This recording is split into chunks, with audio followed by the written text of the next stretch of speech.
Hey guys, welcome back. So today, starting a new series.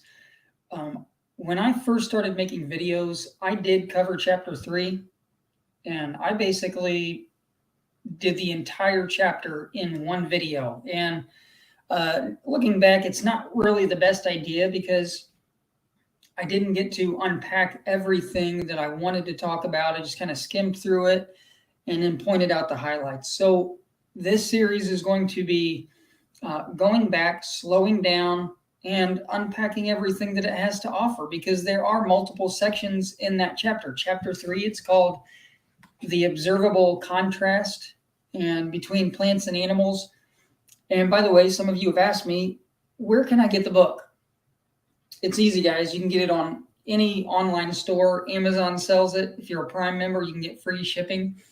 Or I do have personal stock if you want to. If you want to go through me and get a personalized copy, I do have stock here that I will sell. All I ask is that we split the shipping. So if you want to go that route, our PayPal is caseydenny86@yahoo.com. And that's CASEYDENNY 86@yahoo.com. So just message me, get a hold of me if you want a copy from my personal stock. I'll sign it, whatever. Some people want me to sign it. So anyway, we're focusing today on creation because this isn't one that I should have really sped through. Like I said, I did the entire chapter in one video the last time I talked about this, but we're slowing down today because if you can understand, if you can really get to know animals, if you can develop an appreciation for that creation, you will be able to. What it does, it opens your eyes. It really, you can see through the Father's eyes when you have compassion towards animals. You can understand what it means to be a steward over creation. And so we're just going to look at a few things, a few characteristics of animals, and that's it. I hope you enjoy. When I first started searching out Torah, or the laws, the commands, the covenant behavior, as a lot of people call it, there was one principle that helped me better understand certain passages more contextually. If you read the Bible as one complete story involving all of humanity, then it's not difficult to see that most Christian establishments, they're incomplete when it comes to understanding the entire story. So that's one thing. When you come into Torah, you'll notice where Christian, the denominations, certain churches where they lack certain things, but it can backfire too, because when you come into Torah, you start thinking that you don't lack anything. You've come into a further revelation of truth. So, which is not true. You still lack. There's a lot that people lack, and that's one of the things that we're going to talk about today. Is, that's why I wrote the book, Shifting the Torah Paradigm. It talks about one of the things, a major thing that Torah folks lack, and so understanding the Bible from beginning to end, you can see the entire story. It helps us to better understand things like how the church and Israel are one congregation. People emphasize that a lot when you come into Torah. No, the church and Israel aren't separate, they're one. So a lot of these details get left out when the New Testament is approached from a modern perspective, a Western Christian perspective, instead of an Old Testament point of view. And so, as tendency would have it, we form these inadequate conclusions based on what we know or what we learned being raised in Sunday school, instead of what the men who wrote the Bible knew. Okay? But here's the thing. I'm going to suggest that the same thing is happening even in the Torah community, because so many believers attempt to understand the creation account by the commands later given to Moses. Okay, this has become very popular among the Torah community, but it's a faulty approach. It's the wrong context.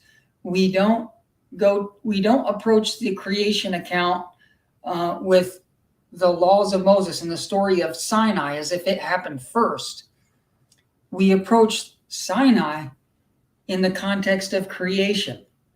And a lot of people have it backwards. A lot of people who claim to be the context kings, who have ministries built upon context as their theme, they do it backwards. They say, no, Moses and Sinai, the laws are God's eternal moral character, his highest standard. And so we have to walk into the creation account with that in mind. We have to interpret Genesis chapter 1 through the filter of Mosaic law, which is completely, it destroys the entire purpose of hermeneutics, context, okay? Learning the story in chronological order, okay? This book was written, my videos, it's from a perspective, a position contending that the first chapter of Genesis establishes the foundation for the rest of the story. And this is the basic tenet that I'm talking about. It's what people are missing. So we begin with the creation account to understand subsequent aspects of the story instead of vice versa, okay? Okay. So yes, by using that principle, chronological order, correct hermeneutics, we can exercise proper exegesis instead of succumbing to eisegesis, as a lot of our Torah friends have done. Okay? Now, since it's commonly believed that Mosaic law is the same or equivalent to Yahweh's eternal law or the law of creation or the original Torah, it's assumed that it was established before the creation of the earth. And when God created our present dwellings, the earth, the temporal realm, he instituted the same system that we call covenant or keeping the commands or Torah observance, okay? So if the law of Moses, which, like I said, didn't come till thousands of years later, if it includes instructions for animal sacrifice and eating animal flesh, no matter where or when these laws appear on the timeline, then it's assumed that Adam and Eve were also given the same instructions, even though we read nothing about them in Genesis, okay? In the creation account, nothing about animal sacrifice, God wanting us to do it. It's quite the opposite, and we'll get into that. But again, it's really, if you think about it, to assume that Adam and Eve were given instructions for animal sacrifice, it's really no more reasonable than suggesting that the Israelites in the wilderness were commanded to name each animal like Adam was, or to build an ark like Noah was commanded to do. Each circumstance, there are different commands, different people. God is dealing with different people in different ways, and he is handing out commandments to different generations that required those commands, those instructions. Commands are circumstantial, okay? And so people who think the law of Moses is different, they forget that. Well, by the time you get to the Israelites in the wilderness, mankind had fallen very far from the garden, okay? And so they needed more commands to keep them in line, all right? But basically, that's the foundational error of that view. People don't consider that some laws were a matter of circumstance, okay? Adam and Eve's situation, it didn't demand the same laws as the Israelites. And if people are going to equate Mosaic law with the Father's eternal law, the law of creation, the original Torah, the everlasting agreement, then the creation account, it really does pose serious threat because it describes a veggie fruitarian diet and lifestyle for humanity. But the problem is that more people are denying the clear and concise instruction in Genesis chapter 1 because of their allegiance to Mosaic law, man-made religion, Hebrew roots theology, and that's what's happening. People really believe God demands humans to kill lamb and eat it on Passover. They really believe this, and it's become a problem. And people think that you're not in covenant with the Father unless you do these satanic occult rituals, okay? They're just so adamant on squeezing sacrificial law into creation to uphold their modern understanding of the law. And that's all it is just a traditional understanding of the law. It's the same problem the Pharisees had in the first century when Yeshua corrected them. They assumed that the law of Moses was the highest moral standard when it was not. That's why Yeshua came to show them the law of creation and to literally do away with the man-made laws, okay? And consequently, people who believe the law teaches the requirement of animal sacrifice, they end up imposing that idea into the text, even when the Bible doesn't introduce sacrificial law until thousands of years later. Okay, so some people contend that the law is eternal. I mentioned this, and that the law of Moses, that it should be the basis for reading through the creation account. But that is contrary to one of the most basic elementary methods of hermeneutics, okay? A chronological approach to the history of mankind. This should be our approach, okay? Looking at Genesis chapter 1 first, okay?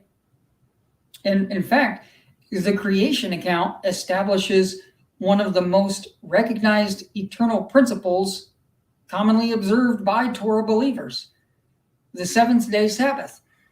Or I'll just say the Sabbath, because I don't know. I know a lot of people who observe it differently, but that was patterned and sanctified as part of design, and it's reiterated throughout the entire timeline of the Bible, okay? This is the difference between eternal principles versus immediate solutions. And when you get to the law of Moses, all these different commands given to the Israelites for correction, they are immediate solutions to their wicked behavior, their rebellion, okay? And Shabbat is just one of those eternal principles that can be seen as early as the first few pages of the Bible. It's clearly there, okay? Animal sacrifice doesn't come in till thousands of years later. All right? So, and here's another one. The event known as Passover, it's an example of something that didn't exist during the time of Adam and Eve. And really, it didn't occur until thousands of years later. Exodus chapter 12, okay? And so any laws pertaining to the Passover, they just can't be seen in creation because the event itself, what Passover is based on, it just didn't come to pass until Moses was around, okay? So the circumstances were not favorable to observe the Feast of Passover in the Garden of Eden. And so this is where people run into walls, is they will say, well, it just hadn't unfolded yet, but it was still eternally observed in the spiritual realm, okay? And you can see types and figures. Okay, whatever.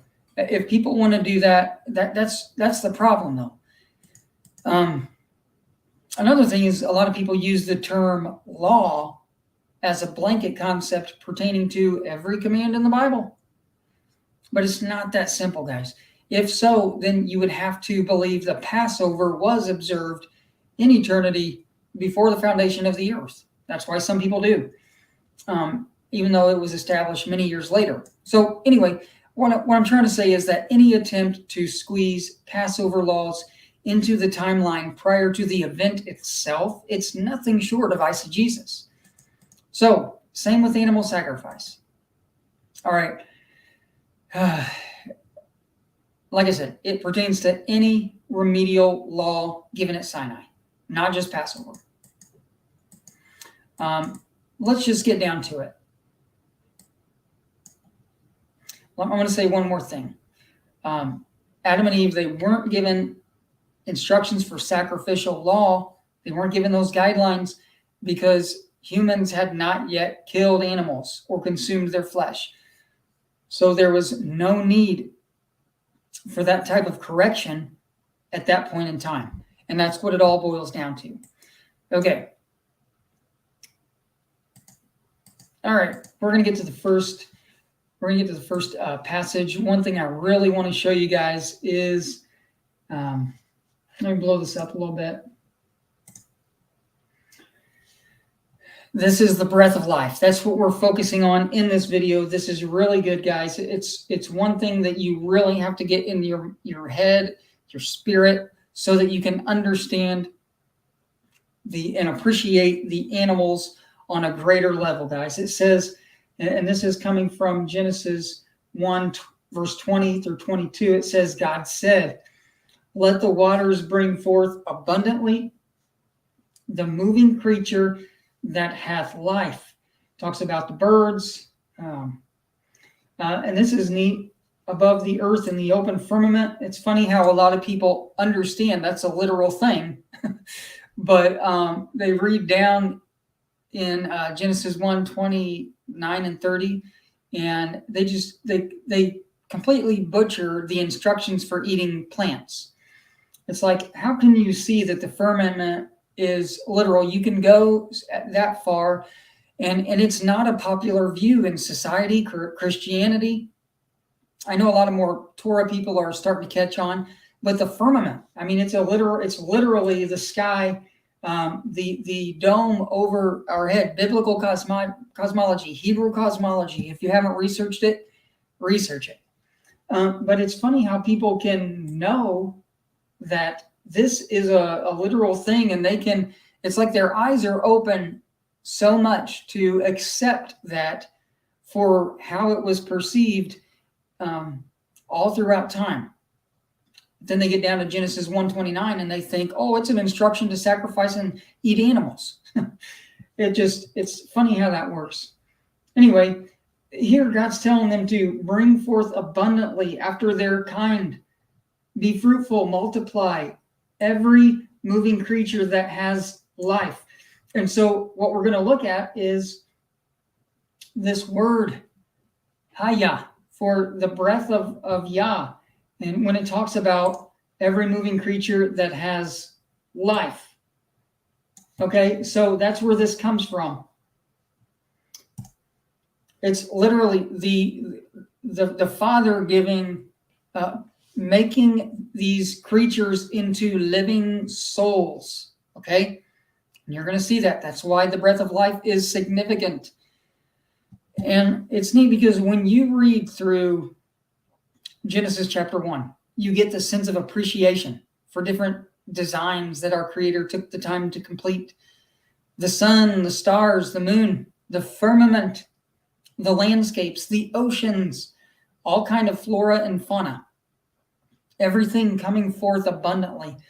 The plants, the animals and humans. And these are the two forms of creation that it says the Father breathed life into, animals and humans. And it uses this word, Haya, and that's neat, the breath of Yah. And that's really neat. This is really, it's a model. Genesis chapter 1 is a model where nothing had to suffer or die in order to live, eat, or survive. The difference between the food options during this time was that neither Adam nor Eve considered anything with the breath of life to be food. So if it retained self-awareness or a thought process, if it had blood flowing through its veins, it wasn't considered food. And that's what connects humanity to the animal kingdom. We're all created with the same breath of life. Okay? And so you get this, the Haya, the breath of life. When you read through the Bible, It's always describing the beasts of the field or the humans, okay? And to every beast of the earth, every bird of the heavens, and to everything that creeps on the earth, everything that has the breath of life. Genesis 1:30. All right. Then the Lord God formed the man of the dust from the ground and breathed into his nostrils the breath of life. And the man became a living nephesh creature. Okay. And that's another significant word too. We're going to look at that. Remember this word nephesh. Okay.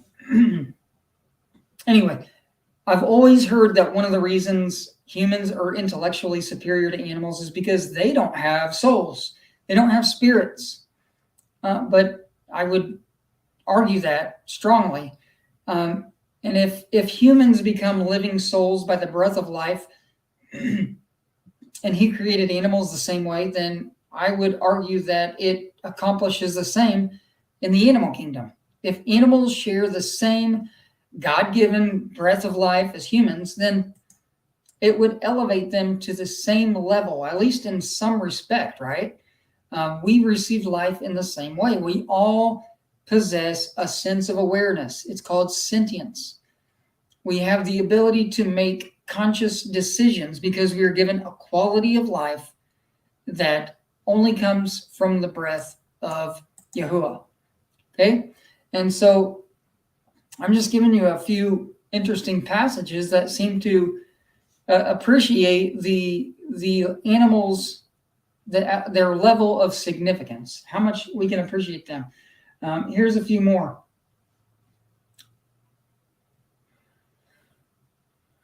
Let's see. Let me go down a little further. I might have skipped.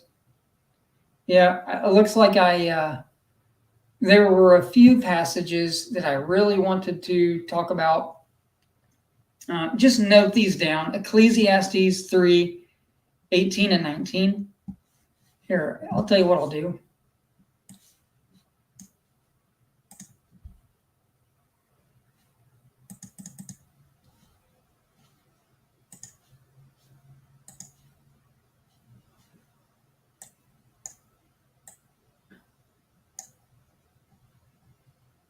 All right, so I don't know if you can see this real well, but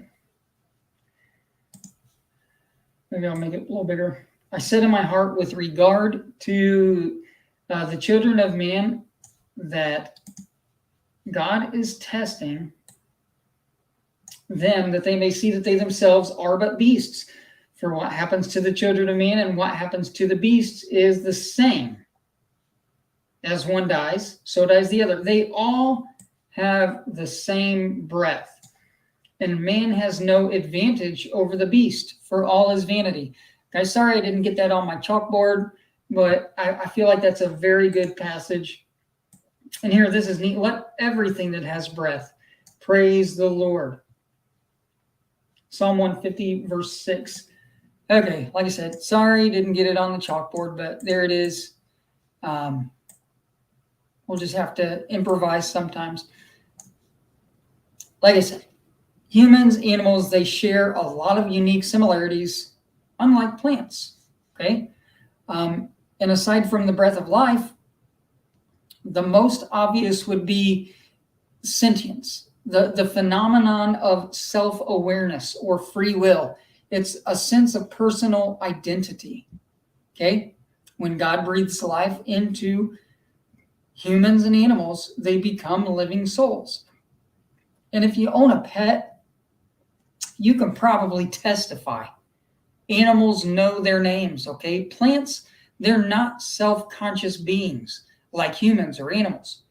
Animals have souls because they're free-thinking creatures. They possess a thought process. They share the basic tenets of design as humans, all right? And I have a table at the end of this chapter that shows just a handful of similarities. Okay, so looking back, no, I didn't put this. I don't have this passage either. But Psalm 74, verse 19, that's a good one to know, because the psalmist identifies the soul of the turtle dove. Okay, and interestingly, that Hebrew word is, I'm skipping ahead. I'm sorry, guys. The Hebrew word, it's the common thread between humans and animals. It's nephesh.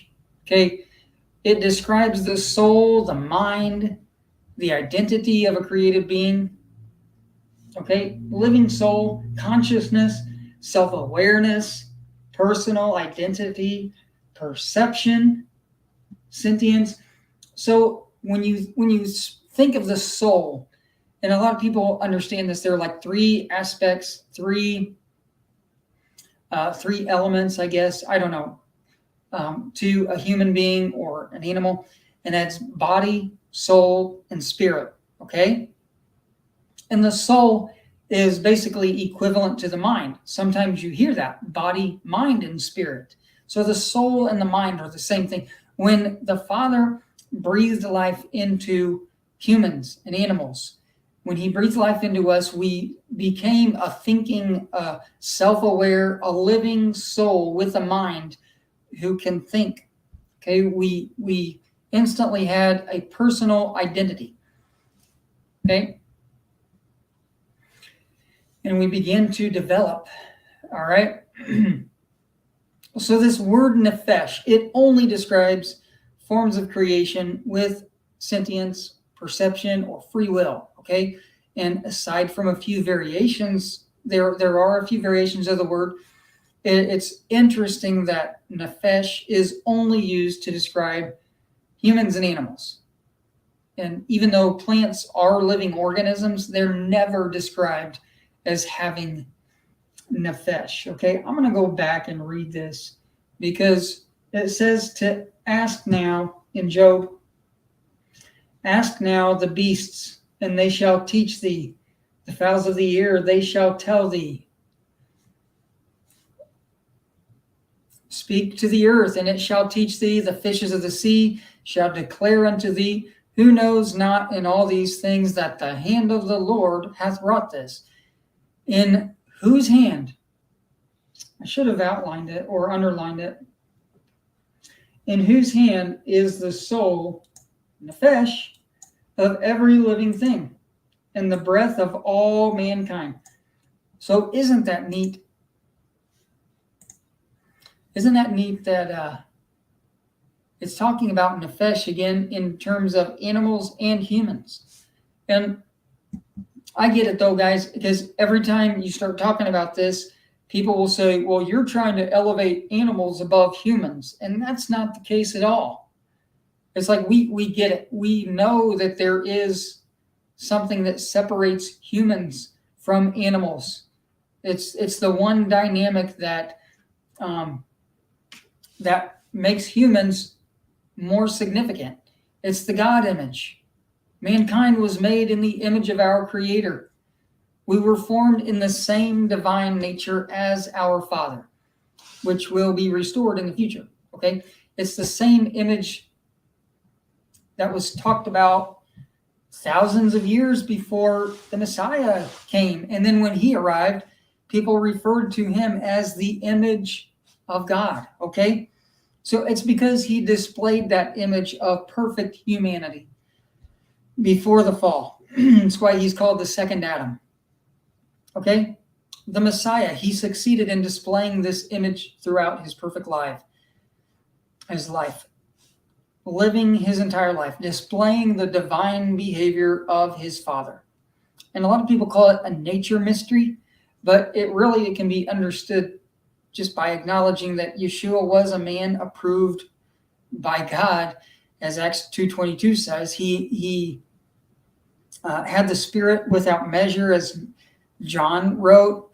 And I think the Messiah's story is exactly what we need to know if we want to better understand how mankind was created. Okay, I'm going to go on. Those are really all the notes that I have for this section. But I wanted to talk about real quick before I end this. This is a short video, but I think it really brings out some really good points. I wanted to talk about blood life, not just the breath of life, because really I can't speak of one without the other.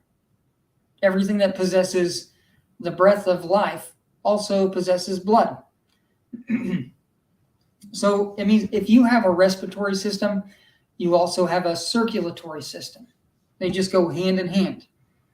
And when the Bible speaks of death, it often mentions one or the other. When they breathe their last breath, they return to the ground. I'm sure some of you have heard that passage in Psalm 146, verse 4. Breath it's just often associated with the spirit of man. It says Jesus cried out again with a loud voice and yielded up the spirit. Matthew 27:50. Okay? And it's no different with blood. It's commonly mentioned in the event of one's death. Okay? The voice of thy brother's blood crieth unto me from the ground. Genesis 4, verse 10. And it says, you are guilty of spilling blood.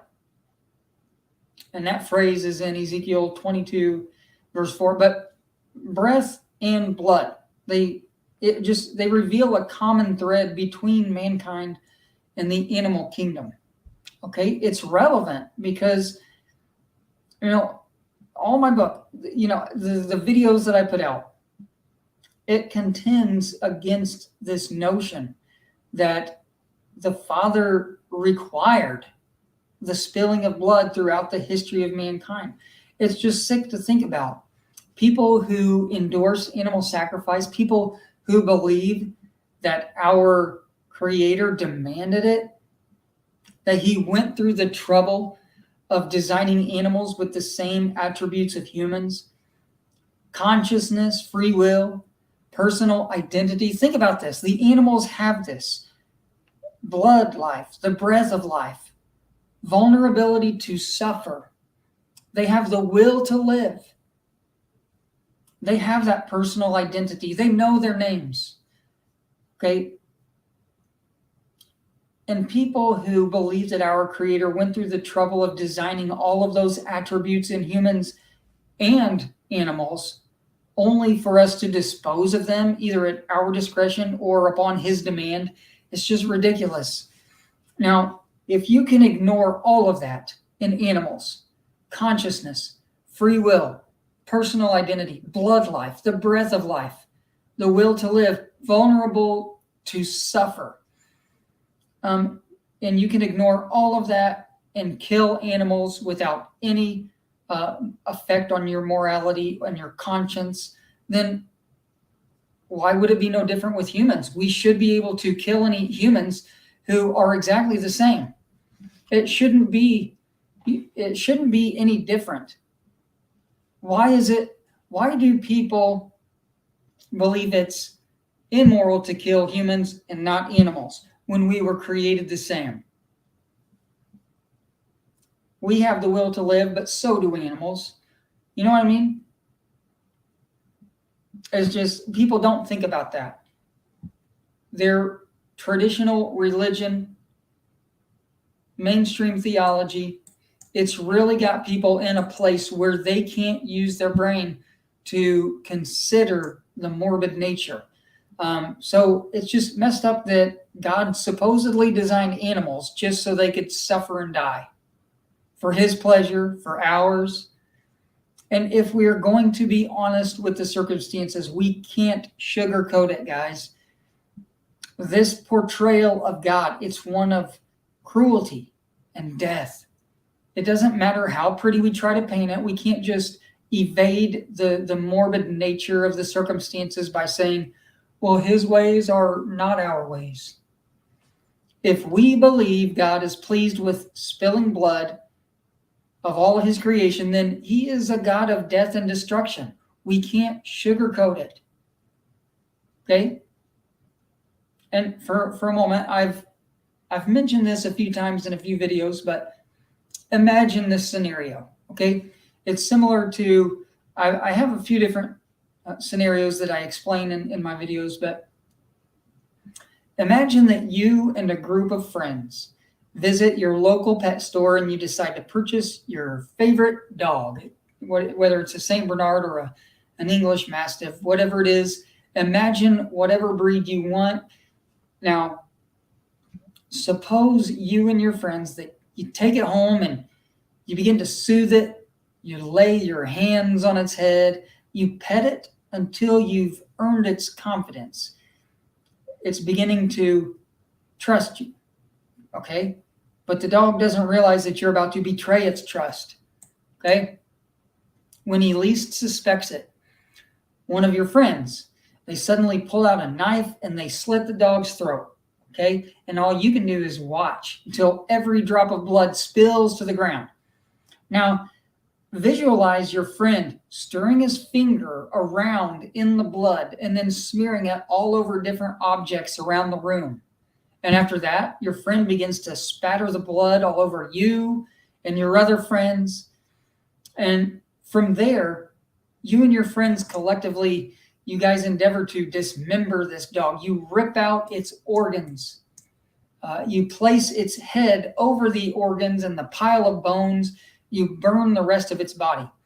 And what remains is what you've cut out, the choice meat that you want you and your friends to feast on until you're satisfied.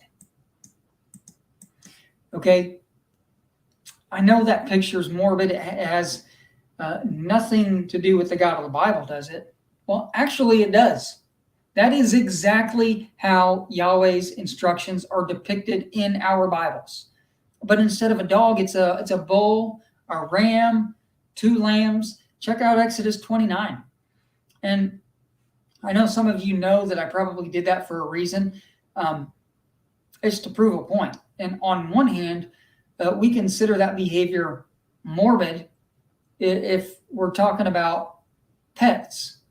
When it comes to the warm, furry, friendly animals that we call pets, this behavior is inhumane. It's psychotic. But if we're talking about the animals that we consider food, that behavior is perfectly acceptable.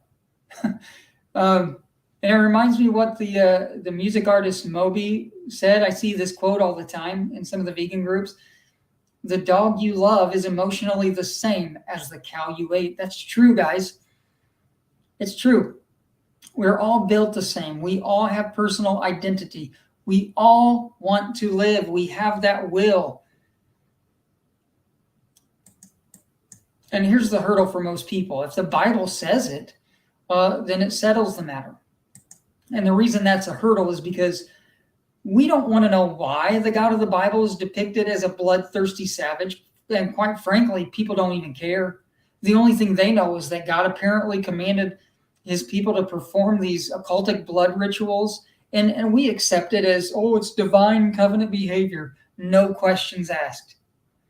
And I would propose that if it disturbs your conscience or it makes you upset, if you were getting mad at me by describing the scenario with the dog, well, then it should disturb your conscience enough to read about the other animals undergoing the same treatment.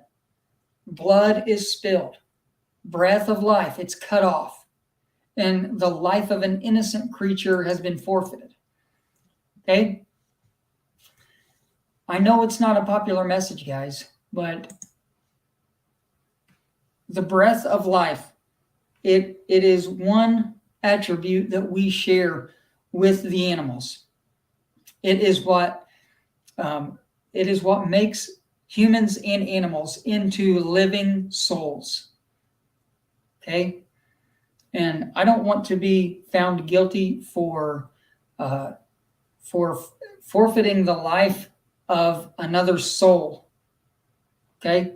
And I feel like people need to refer to animals as living souls. Maybe that would put it into perspective.